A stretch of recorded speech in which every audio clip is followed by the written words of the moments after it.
Look at me. No, don't flinch. Just look.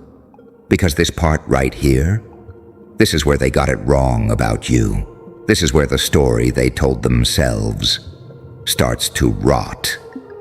They thought you were done, not resting, not recalibrating, not becoming something they didn't have the language to describe. No. In their tiny, comfortable little narrative, you were finished, a closed chapter, a solved problem, a joke with a dead punchline. They toasted to your silence. They laughed at your absence. They mistook your disappearance for your defeat. And that's where it begins.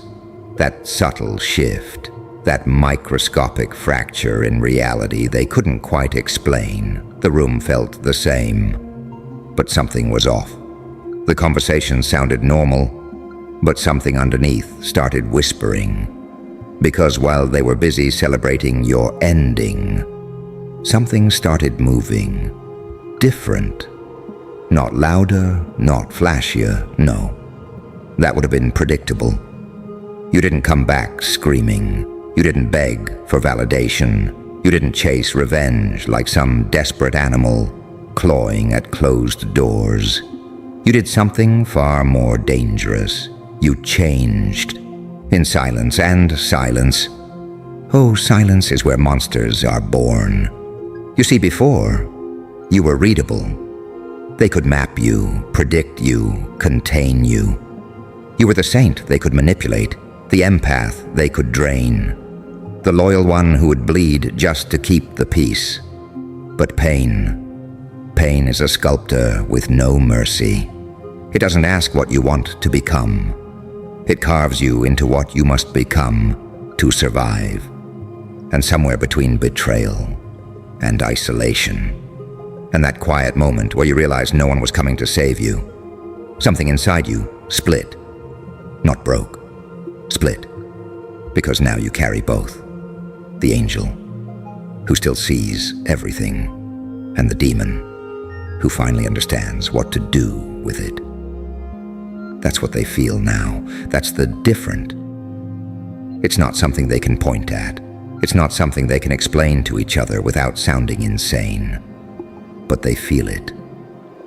In the way you don't react anymore.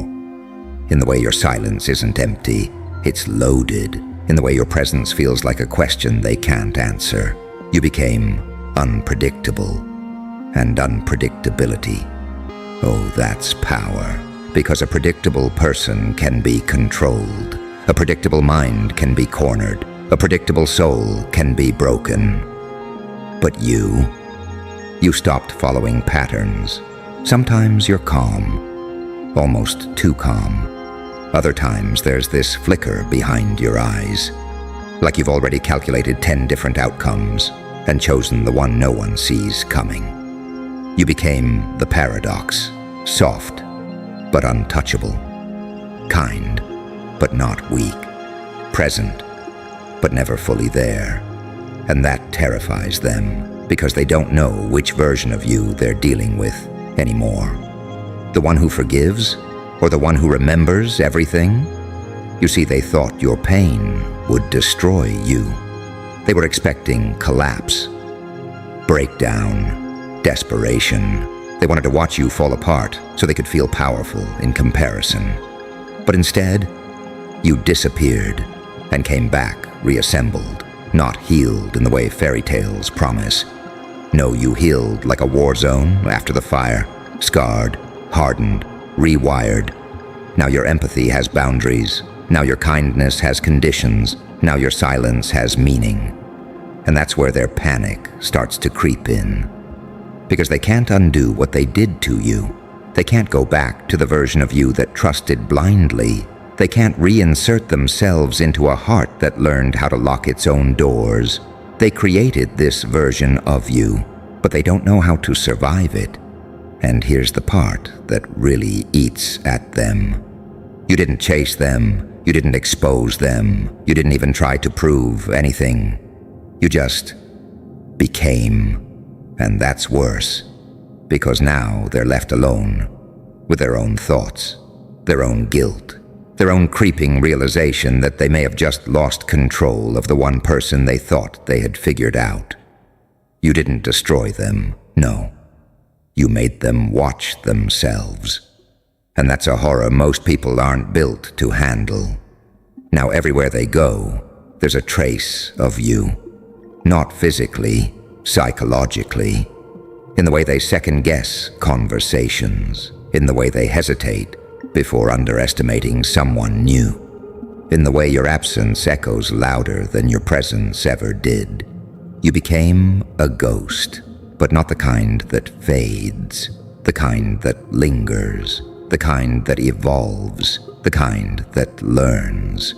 And here's the truth they'll never say out loud. They don't miss the old you, they fear the new one. Because the old you was love. The new you is love that survived betrayal, and that is something else entirely. That's not soft, that's not naive, that's not easily broken, that's calculated, that's aware, that's awake. So when they say you've changed, smile, because they're right. You did change. You stopped being who they needed you to be and became who they were never prepared to face. You became the consequence. And the most terrifying part? You didn't even have to touch them. You just had to leave and let something different take your place. And here's where it twists. Where the story stops being about them and starts becoming something much more dangerous for you.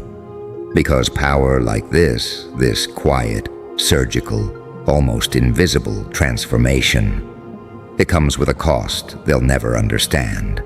You don't get to become this version of yourself without burying something alive. Not them. You. That version of you who believed love was enough. That version of you who gave without calculating the damage. That version of you who thought loyalty would be returned just because it was real. You had to watch that version of you slowly bleed out in silence, no audience, no applause, no one rushing in to stop it, just you, standing there, realizing that the world doesn't reward purity, it tests it, breaks it, reshapes it, and instead of dying with it, you adapted. That's the part no one claps for. The moment you realized, I can still be good, but I will never be harmless again.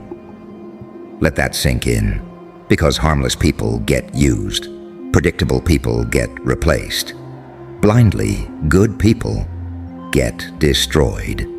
But you learned how to sit in the middle of contradiction. You became the storm that can still choose not to strike. You became the blade that doesn't need to prove it can cut. You became control. And control, oh, control is intoxicating, not the loud, reckless kind. Not the chaos they expect from someone who's been through hell. No, yours is worse. Yours is quiet. It's in the way you listen more than you speak, in the way you observe patterns instead of reacting to them, in the way you let people reveal themselves, while you reveal nothing.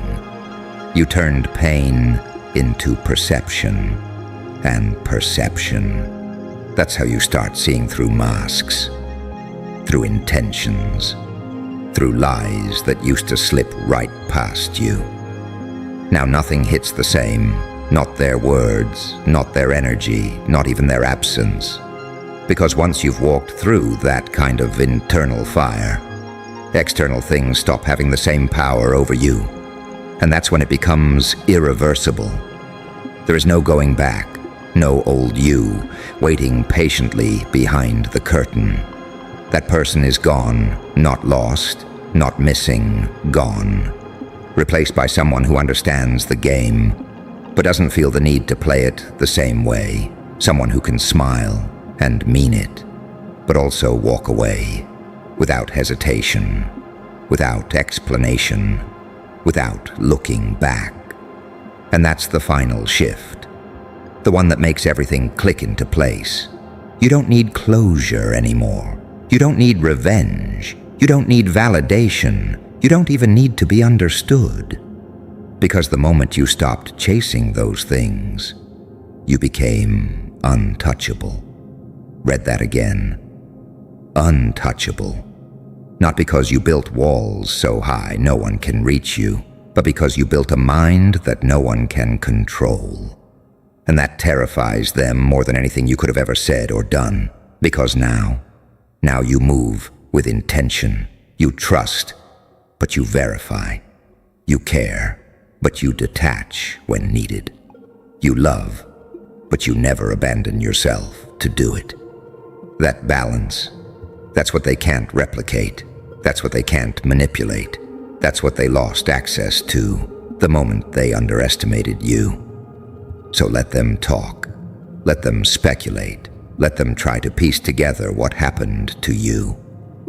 They'll never get it right, because they're still thinking in terms of who you were, while you've already evolved into something they've never encountered before. And the truth, you didn't become heartless. You became selective. You didn't lose your light. You learned where to aim it. You didn't turn into a monster. You just stopped pretending you weren't capable of becoming one. That's the difference. That's the edge. That's the reason your presence now feels like pressure, like tension, like something just beneath the surface, waiting to shift the entire atmosphere. You're not loud. You're not chaotic. You're not trying to prove anything. And yet, everything about you feels like a warning. So walk forward, not to show them anything, not to make a statement, not to prove your worth. Walk forward because you've already seen what happens when you stay the same in a world that benefits from your blindness. Walk forward because evolution is no longer a choice for you. It's your nature now. And if they ever cross your path again, they won't see the person they left behind. They'll feel it. That quiet, controlled, unshakable presence. That thing they can't name, but can't ignore. That shift in the air. That tension in their chest. That instinct telling them something is different, something is off. And they'll be right. Because you didn't come back. You didn't return to reclaim anything. You didn't circle back to finish old stories. No, you left. And something else learned how to walk in your place. Something sharper. Something calmer. Something that doesn't break the same way twice. So no, they weren't wrong when they said you were done. They just misunderstood one thing. You weren't done existing. You were done being that version of you. And what came after? They were never supposed to survive that version anyway.